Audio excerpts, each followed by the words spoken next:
On n'a jamais vu un homme politique mener une guerre en vue de détruire son village. Monsieur Dao Paulin Claude a vendu toutes les terres de notre village. Et nous avons les preuves dans ce document que nous mettons à la disposition de la presse. Et face aux actions du village, aux différentes interpellations, la seule réponse, au lieu d'envoyer des gens négocier pour se réconcilier avec son village, M. Dao Paulin Claude va adopter une autre stratégie, laquelle c'est de mettre en place une communication, un ensemble de, on va dire, d'attitudes pour que le village soit détruit et même pour qu'il y ait mort d'homme. Le jeudi dernier, M. Dao Paulin Claude a fait venir la police municipale pour exécuter l'ordonnance d'un juge, ce qui ne se fait pas en matière juridique en Côte d'Ivoire. On n'a jamais vu en Côte d'Ivoire la police municipale accompagnée de l'Ouba venir exécuter une décision de justice. Tout ce qui relève de la justice est lié à des procédures. Il y a la police, il y a la gendarmerie, il y a les autorités, il y a des commissaires de justice. Mais la police municipale n'a pas le droit de venir défoncer les portes d'un cimetière, de surcroît un cimetière villageois, qui n'est pas géré par la municipalité, mais qui est géré par le village. Et donc, face à tous ces agissements, nous avons décidé de faire une conférence de presse. C'est pour cela que nous prenons la parole. Et nous demandons, on va dire de manière officielle, à Monsieur le Président de la République, au Premier ministre, à Monsieur Robert Begue-Mambé, qui est notre grand frère, au gouvernement, de prendre des mesures pour que M. Dao Paulin Claude arrête de détruire le village de Biganti. Pourquoi nous nous tournons vers l'État de manière, on va dire, solennelle, officielle? C'est parce que l'État seul a les moyens de l'arrêter. Parce que nous, quand nous regardons tous les actes qu'il pose, il cherche à tuer les gens.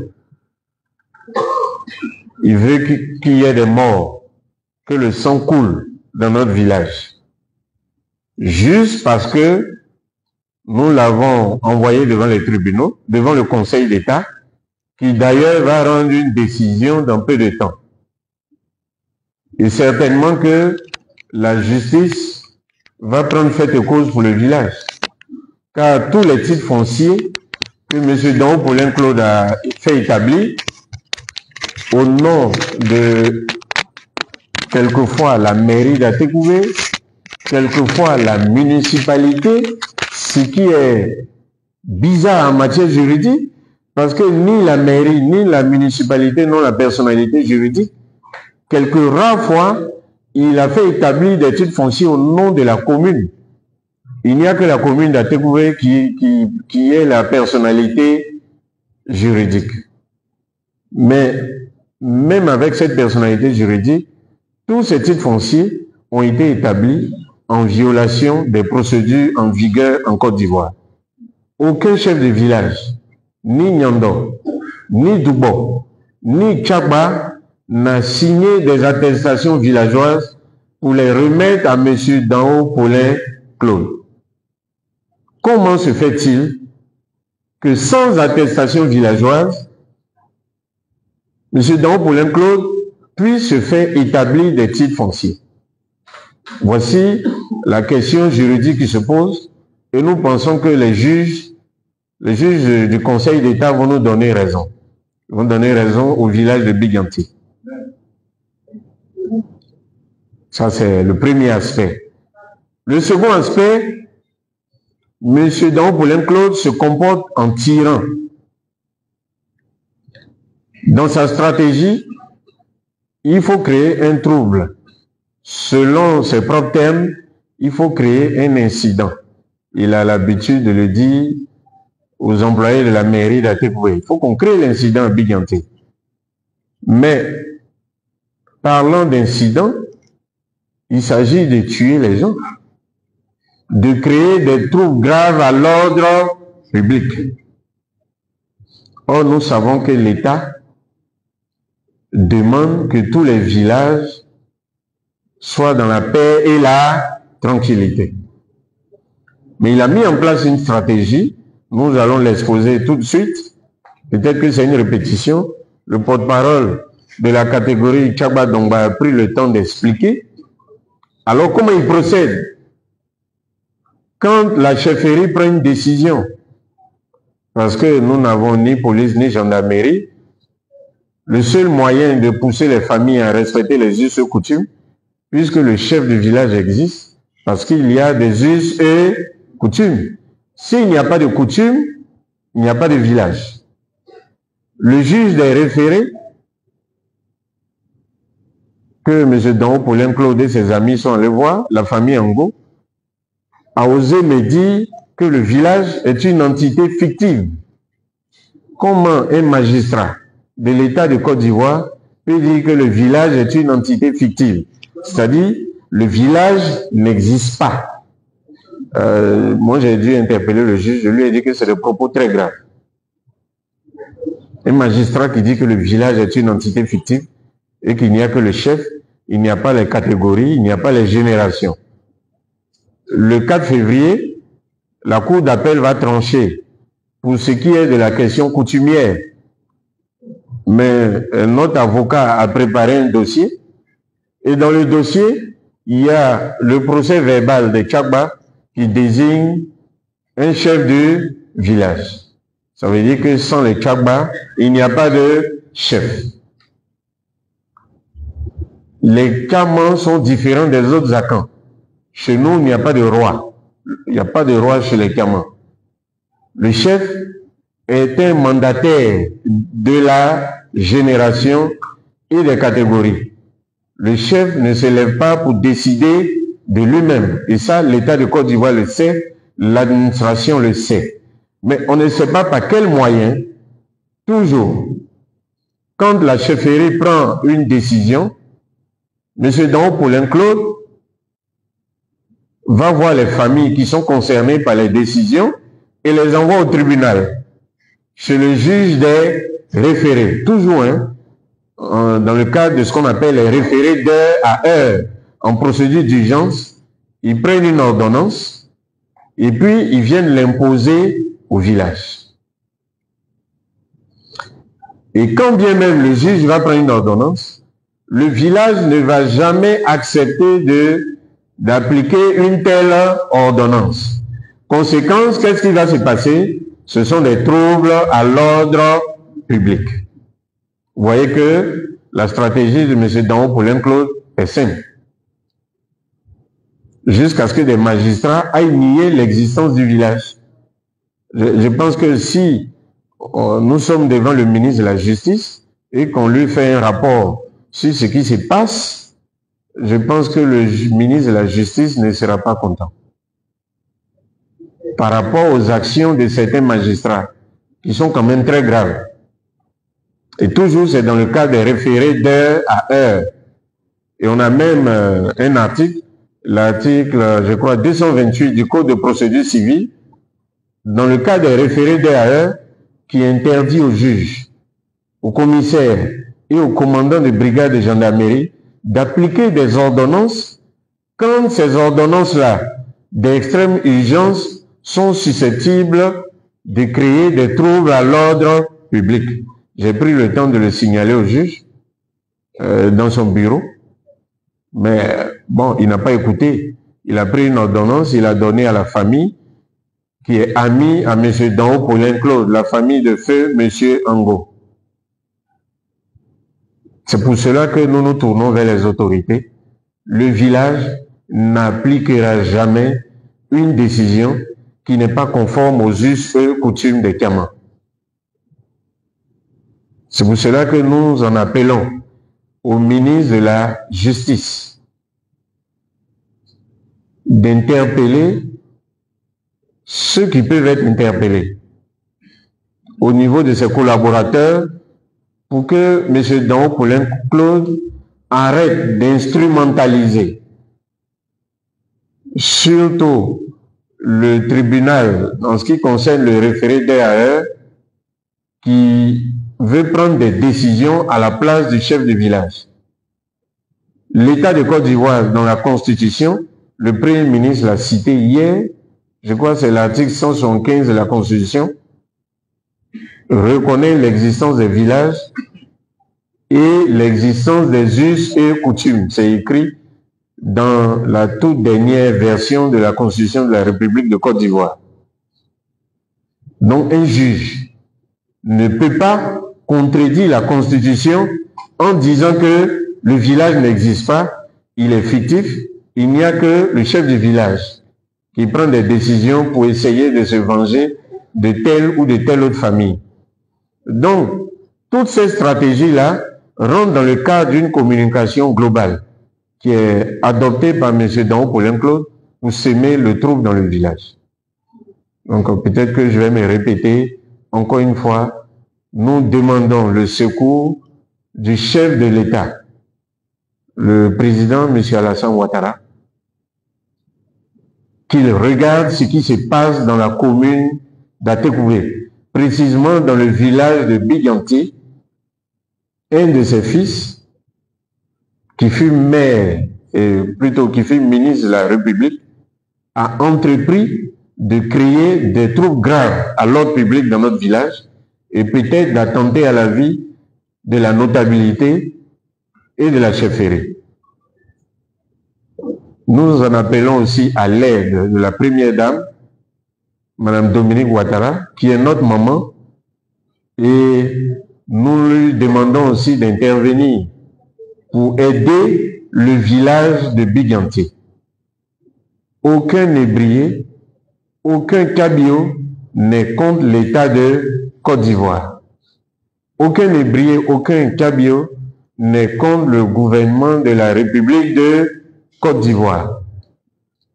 Nous avons un fils qui communique pour nous faire passer pour des personnes qui n'aiment pas le gouvernement, le chef de l'État.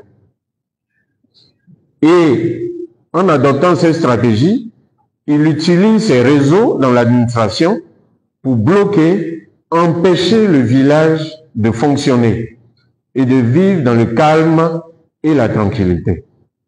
Donc, voici mon propos. C'est ce que je voulais ajouter à la suite des Doubo, à la suite des Tchagba, à la suite du porte-parole de la catégorie Tchagba-Dongba. Encore une fois, Monsieur le Président de la République, s'il vous plaît, interpellez Monsieur Dao Paulin Claude. Sinon, il risque de créer des troubles graves à l'ordre public dans le village de Biganti. Je vous remercie.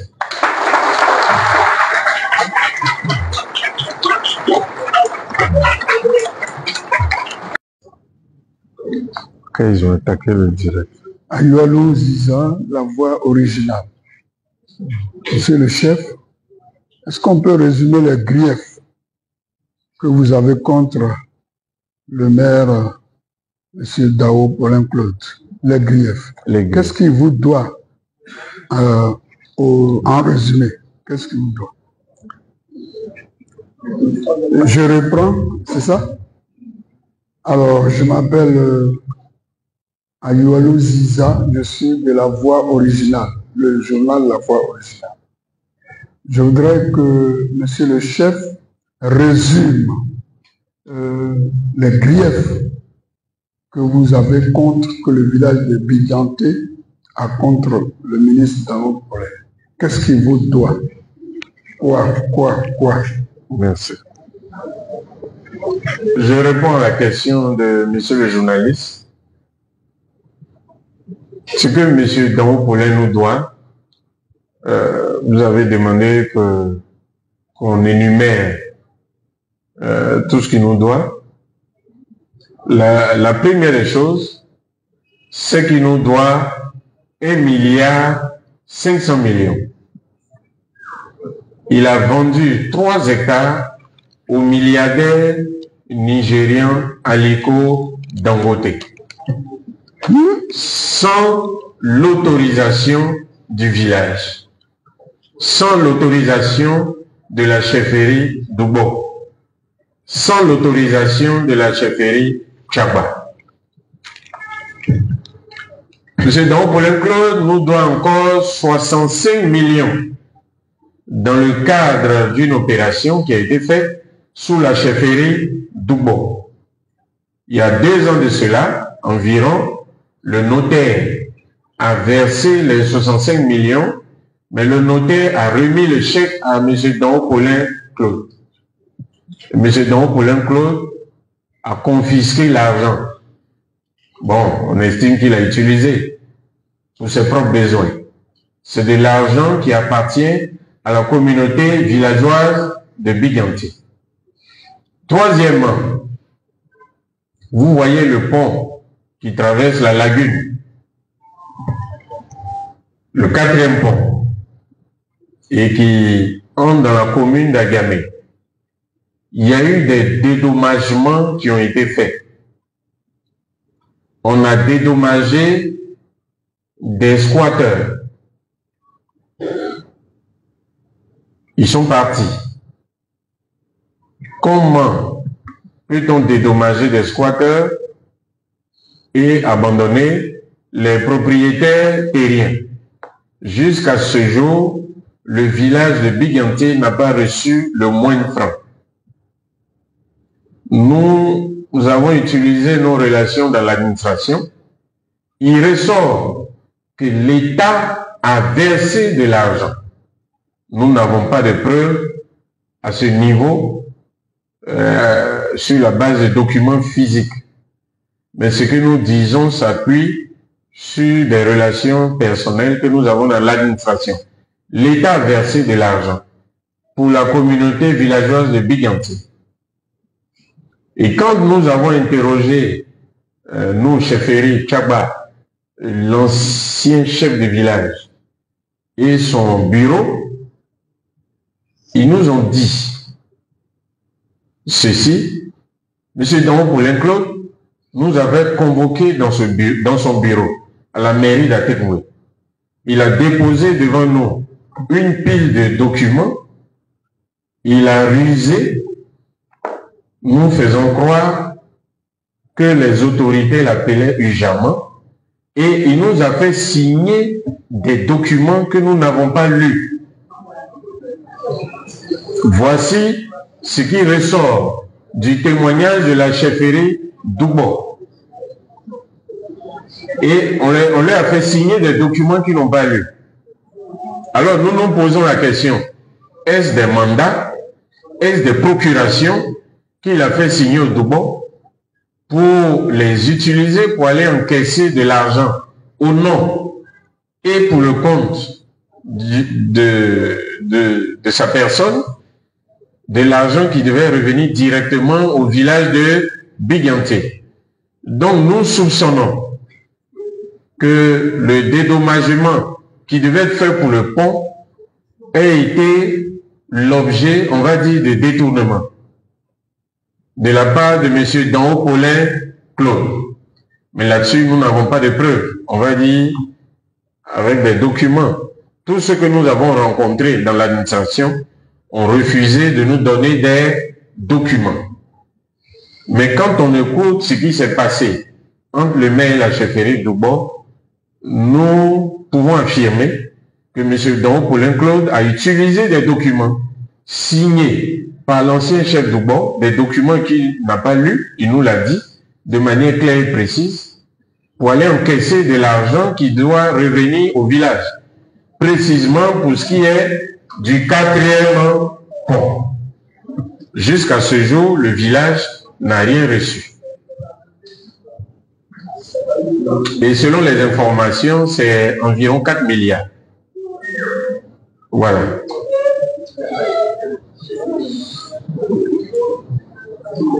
Pour finir, M. Dao Poulenc-Claude, s'il vous plaît, pour finir, au niveau de tout ce qui est foncier, a établi des titres fonciers.